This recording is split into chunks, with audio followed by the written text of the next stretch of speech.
بسم اللہ الرحمن الرحیم الحمد للہ رب العالمین والعاقبۃ للمتقین والصلاة والسلام علی نبیہ ورسولہ محمد وعلی آلہ وصحبہ اجمعین وبعد۔ وعن ابی ایوب الانصاری رضی اللہ عنہ قال قال رسول اللہ صلی اللہ علیہ وسلم من قال لا الہ الا اللہ وحدہ لا شریک لہ 10 مرات كان كمن اعتق 4 أنفس من ولد اسماعیل متفق علیہ۔ یہ بڑی خوبصورت کتاب ہے، حدیث کی یہ کتاب ہے اور بڑی جامع اور بڑی مختصر یہ کتاب ہے حدیث کی کتب میں۔ اس کا نام بلوغ المرام ہے۔ یہ حافظ ابن حجر عسقلانی رحمہ اللہ، جنہوں نے صحیح بخاری کی معروف جو شرح ہے پوری دنیا میں وہ رائج ہے اور پوری دنیا میں وہ معروف ہے، فتح الباری، تو یہ 8ویں صدی ہجری کے امام ہیں، 7ویں 8ویں صدی ہجری کے، تو ان کی یہ مختصر کتاب ہے جو انہوں نے احادیث کے ذخیرہ سے جو معروف کتب ہیں بخاری، مسلم، ابو داؤد، نسائی، ترمذی، ابن ماجہ اور مسند احمد وغیرہ، ان سے احادیث کو انہوں نے جمع کیا ایک جگہ اور بڑے اختصار کے ساتھ، تاکہ سارے مسائل بھی لوگوں کو پتہ چل جائیں۔ اور ظاہر ہے کہ بڑی کتابیں پڑھنا مشکل ذرا ہوتا ہے کہ اب ساری کتاب مثلا بخاری، مسلم، ابو داؤد، نسائی، ترمذی، ابن ماجہ، یہ ساری کتابیں پڑھنا عام آدمی کے لیے ذرا مشکل ہے، تو انہوں نے ایک مختصر سا گلدستہ احادیث کا جو تقریباً 1600 احادیث ہیں، اس کتاب کے اندر تقریباً 1600 احادیث ہیں جن کا تعلق احکام اور مسائل کے ساتھ ہے، انسان کی یا مسلمان کی زندگی کے ساتھ ہے۔ تو مسلمان کی جو زندگی ہے، جہاں اس کی دنیاوی زندگی ہے وہاں اس کی دینی زندگی بھی ہے، اور دنیاوی بھی بنیادی طور پر دینی زندگی ہے۔ تو مسلمان کی ایک ہی زندگی ہے جس کو دینی زندگی کہہ سکتے ہیں آپ۔ تو دینی زندگی میں جو گائیڈنس ہے یا رہنمائی ہے وہ دین سے ہونا بہت ضروری ہے، اس کے بغیر انسان کی زندگی نہیں ہے۔ جس طرح دنیاوی زندگی جو لوگ گزارتے ہیں، تو اگر وہ دنیا سے ہٹ کر کسی اور ذرائع سے حاصل کرنا چاہیں تو وہ دنیا کی زندگی تو ان کو نہیں ملے گی۔ مثال کے طور پر دنیاوی طور پر پانی پینا ایک لازمی چیز ہے، تو یا روٹی کھانا یا فوڈ کھانا، تو بندہ پانی کو چھوڑ کر کسی اور چیز کو وہ پیاس بجھانے کے لیے استعمال کرنا شروع کر دے کہ بس میں ہوا کو استعمال کروں گا پانی کی جگہ پر، تو وہ اس کا کام تو نہیں ہوگا، بیچارہ مر جائے گا۔ بالکل دین میں بھی ایسے ہی ہے کہ دینی جو زندگی ہے، اگر وہ دین کی صحیح گائیڈنس کے مطابق اس نے نہ اس کو اپنایا تو ایسے ہی ہے جیسے کوئی آدمی دنیاوی طور پر پانی کی جگہ پر مٹی کو استعمال کر رہا ہے یا ہوا کو استعمال کر رہا ہے یا کسی اور ایسی چیز کو استعمال کر رہا ہے جو پانی نہیں ہے، جو مائع یا لیکوڈ نہیں ہے، اس کے بغیر اس کو استعمال کر رہا ہے، تو اس کا انجام کیا نکلے گا ساری دنیا جانتی ہے۔ اور انفارچونیٹلی دنیاوی طور پر تو ایسا بہت کم ملتا نہیں ہے کوئی بندہ کو مثال کہ وہ پانی کی جگہ پر مٹی کھاتا ہو یا پانی کی جگہ پر وہ ہوا کا استعمال کرتا ہو، ایسا ملتا نہیں ہے دنیا میں۔ لیکن دینی طور پر ہمیں بہت سارے ایسے لوگ ملتے ہیں کہ جو دین کے نام پر جو دین کی جو چیز ہے اس کو چھوڑ کر ایسے ہی چیز استعمال کر رہے ہیں جیسے کوئی پانی کی جگہ پر مٹی یا ہوا استعمال کر رہا ہے، اور اس کو وہ دین سمجھ رہا ہے، اور اس کا نقصان بہت زیادہ ہو رہا ہے، اور دنیا میں بھی اس کا نقصان ہو رہا ہے، اور آخرت میں بھی وہ بڑی نقصان دہ چیز ہے، کیونکہ دین جو دینی زندگی ہے یہ بڑی کمپریہنسو اور بڑی ایک لانگ زندگی ہے۔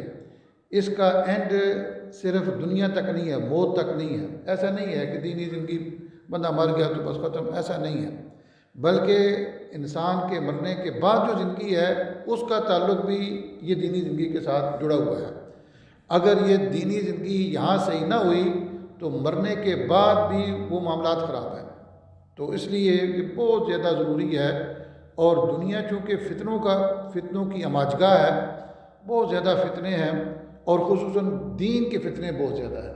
دنیا کے فتنے اتنے نہیں ہیں، دنیا کے لوگ فتنے بڑا سمجھتے ہیں، اولاد کا فتنہ ہے یا مال کا یا اس طرح ہے، وہ دنیا تک ہے، انسان مر گیا بس ختم، اس کی تو کوئی وہ ختم ہے، اینڈ ہے اس کا۔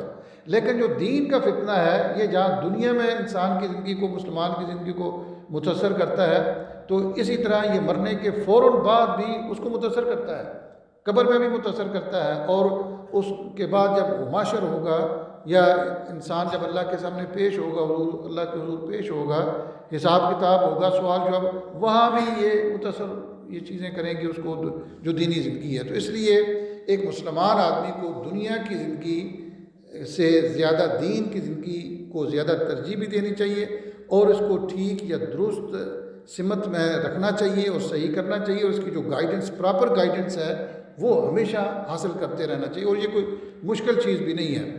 تو فتنے تو بہت زیادہ ہیں، اب مثال کے طور پر عبادت کے نام پر بہت سارے فتنے ہیں۔ اسی طرح یہ جو کتاب ہم پڑھ رہے ہیں یہ کتاب الجامع، اور یہ باب الذکر ہے، یعنی ذکر کے حوالے سے، اللہ تعالیٰ کے ذکر کے حوالے سے، اور اللہ تعالیٰ نے قرآن مجید میں یہ حکم دیا ہے مسلمانوں کو کہ اللہ تعالیٰ کا ذکر کرو، وَاذْكُرُوا اللَّهَ كَثِيرًا، بلکہ اللہ نے یہ کہا ہے کہ بہت زیادہ ذکر کرو، اور نبی علیہ الصلوۃ والسلام بہت زیادہ ذکر کیا کرتے تھے، اس میں کوئی ایسی بات حدیث میں ملتی ہے۔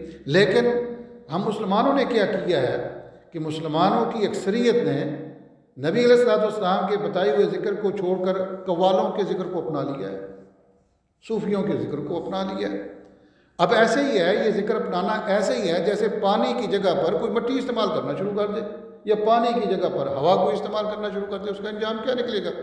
موت ہے اس کی دنیاوی طور پر۔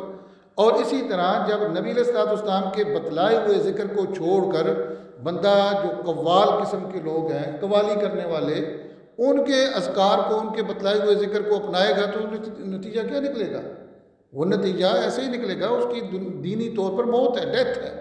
اور دینی طور پر جو ڈیتھ ہے یہ صرف دنیاوی طور پر، یہ دنیا کی زندگی کی ڈیتھ نہیں ہے، یہ بلکہ دنیا کی زندگی کے ساتھ ساتھ آخرت کی زندگی کی بھی ڈیتھ ہے۔ اس لیے یہ بہت امپورٹنٹ اور بہت یہ حساس اور سینسٹیو سا مسئلہ ہے، اور اس کو سمجھنا یا سننا اور اس پر عمل کرنا یہ ہر مسلمان کا بنیادی فرض ہے، اس کے بغیر اس کی زندگی نہیں ہے۔ اور دین کے اعتبار سے، یعنی دین جیسے اللہ تعالیٰ نے قرآن مجید میں فرمایا ہے کہ یہ آسان رکھا ہے اللہ تعالیٰ نے، وَلَقَدْ يَسَّرْنَا الْقُرْآنَ لِلذِّكْرِ فَهَلْ مِن مُدَّكِرٍ، سبحان اللہ، اللہ تعالیٰ نے قرآن مجید کا ایک نام ذکر بھی رکھا ہے۔ یہ جو ذکر ہم کر رہے ہیں تو یہ قرآن مجید کا ایک نام بھی ہے، الذکر۔ تو اللہ تعالیٰ نے کہا کہ ہم نے اس قرآن مجید کو، یہ دین کو آسان رکھا ہے، آسان کیا ہے، اور ہے کوئی اس کو سمجھنے والا؟ تو سمجھنے والے کم ہیں، اس کو سمجھنے یا سیکھنے والے ہم لوگ کم ہیں، البتہ یہ ہے بڑا آسان۔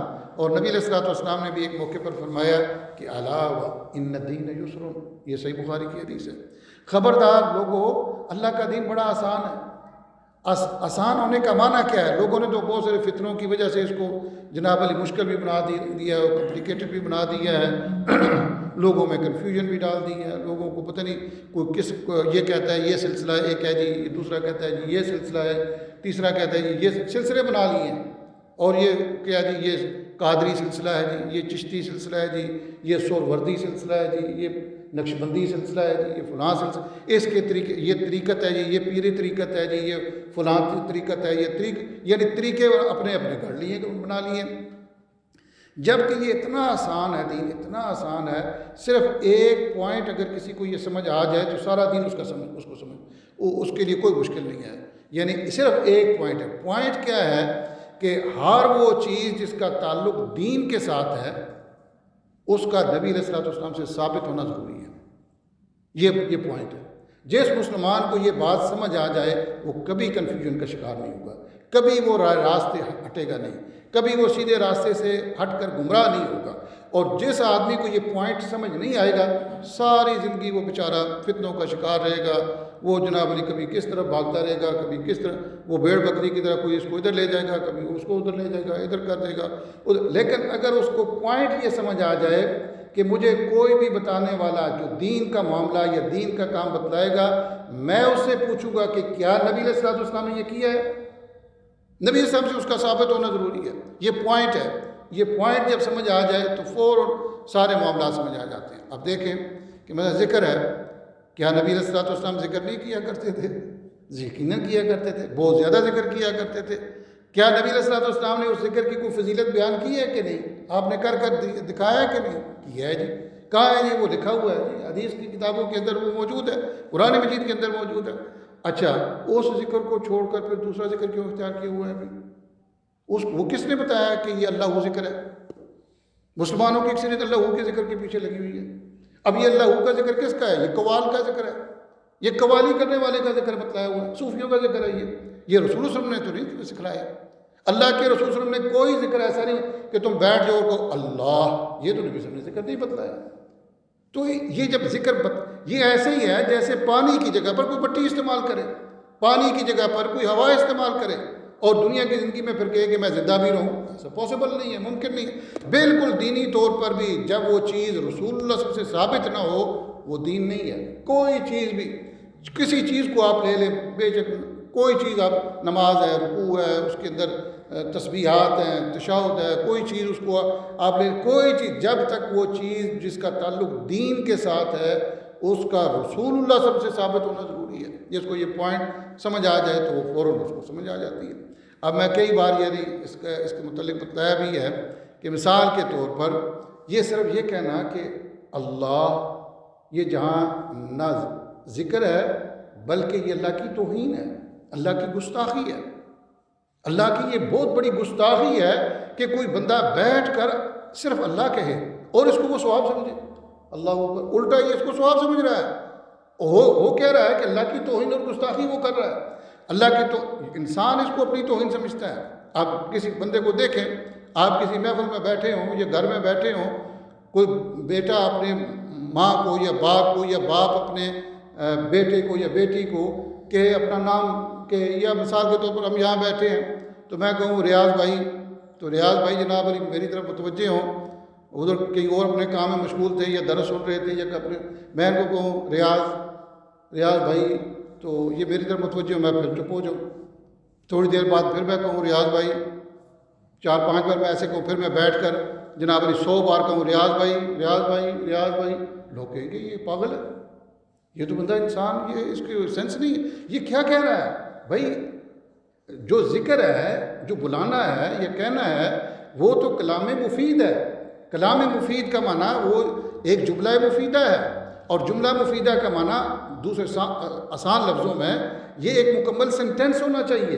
مثال کے طور پر میں کہوں ریاض بھائی مجھے پیسوں کی ضرورت ہے، مجھے پیسے دیجیے، ریاض بھائی میرے ساتھ آئیں، میرے ساتھ کھانا کھائیں، ریاض بھائی مجھے پانی کی ضرورت ہے، پلیز پانی کا ایک گلاس دیجیے۔ تو یہ اصل چیز ہے، اس کے بغیر تو صرف نام تو یہ بندے کی توہین ہوتا ہے۔ بندہ صرف نام ہی پکارتا رہے اور اس کے آگے کچھ بھی نہ کہ، ہاں یہ بندہ کہتا ہے یا اللہ تو مجھ پر رحم فرما، یا اللہ تو مجھے بخش دے، یا اللہ تو یا اللہ تو رحیم ہے، تو کرم کرنے والا، تو مجھ پر کرم کر، یا اللہ مجھے تو اولاد دے، یا اللہ تو مجھے میری دنیا بہتر کر دے، یا اللہ تو مجھے، یہ ذکر ہے اور یہ دعا ہے اور ذکر بھی ہے۔ دعا اور ذکر دونوں ایک طرح کی چیزیں ہیں۔ نبی علیہ الصلوۃ والسلام نے جتنے ذکر بتلائے ہیں وہ جملہ مفیدہ ہے اور ان کی فضیلتیں بتلائی ہے، اور عملی طور پر ہم اس کو کرتے بھی ہیں۔ ایک آدمی جب رکوع میں ذکر کرتا ہے تو کیا کہتا ہے؟ کیا رکوع میں جا کر صرف یہ کہتے ہیں اللہ، یا سجدے میں پڑھ کر یہ کہتے ہیں اللہ؟ ایسے تو نہیں ہے۔ رکوع میں کیا کہتے ہیں؟ سبحان ربی العظیم، اور یہ کیا ہے؟ یہ اللہ کا ذکر ہے۔ اور جب وہ سجدے میں پڑھتا ہے تو کیا کہتا ہے؟ سبحان ربی الاعلیٰ۔ یہ سبحان ربی الاعلیٰ کیا چیز ہے؟ یہ اللہ کا ذکر ہے۔ تو صرف اللہ کا ذکر کہاں سے آ گیا بھائی؟ صرف کلمہ اللہ یہ کہاں سے؟ یہ صوفیوں کا نکالا ہوا ہے، یہ رسول اللہ صلی اللہ علیہ وسلم کی تعلیم نہیں ہے، یہ قوالوں کا ہے۔ یہ قوالی گانے والوں اور کہنے والوں نے، اور قوالی پڑھنے والے وہ ان کی اپنی ایک دھن ہے، وہ جناب علی لگے ہوتے ہیں بھائی اللہ ہو اور اللہ کا ذکر، یہ ذکر نہیں ہے، اور نہ اس کی کہیں فضیلت ہے اور نہ اس کی کہیں تعلیم ہے۔ البتہ رسول اللہ صلی اللہ علیہ وسلم کی تعلیمات کو آپ دیکھیں کتنی شاندار یعنی ذکر ہے، اور کتنی شاندار فضیلت ہے، اور کتنا شاندار اس کا میننگ ہے، اور کتنے زبردست وہ الفاظ ہیں۔ یہ حدیث ہے صحیح بخاری اور صحیح مسلم کی۔ حضرت ابو ایوب الانصاری رضی اللہ تعالیٰ عنہ فرماتے ہیں کہ رسول اللہ صلی اللہ علیہ وسلم نے ارشاد فرمایا کہ جو آدمی یہ کہے لا الہ الا اللہ، کتنا بہترین ذکر ہے، اللہ کے علاوہ کوئی سچا معبود نہیں ہے، وحدہ اکیلا ہے وہ، اپنی عبادت میں، اپنی صفات میں، اپنی ذات میں، اپنے افعال میں کوئی اس کی طرح کا نہیں ہے، نہ ذات میں، نہ صفات میں، نہ اس کے افعال میں، اور نہ اس جیسا کوئی ہے اس کی طرح کا۔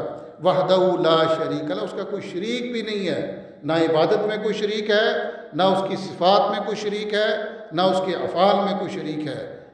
اور کیا ہے یہ وحدہ لا شریک لہ، یہ کہہ لے کتنی بار جی؟ 10 مرات، 10 بار کہہ لے، زیادہ نہیں 10 بار کہہ لے، زیادہ بھی کہہ سکتا ہے، 10 بار کہہ لے۔ کان کمن آتک 4 انفس من ولد اسماعیل، اس کا اجر اتنا ہے گویا کہ اس نے حضرت اسماعیل علیہ السلام کی اولاد میں سے 4 بہترین غلاموں کو آزاد کیا ہے۔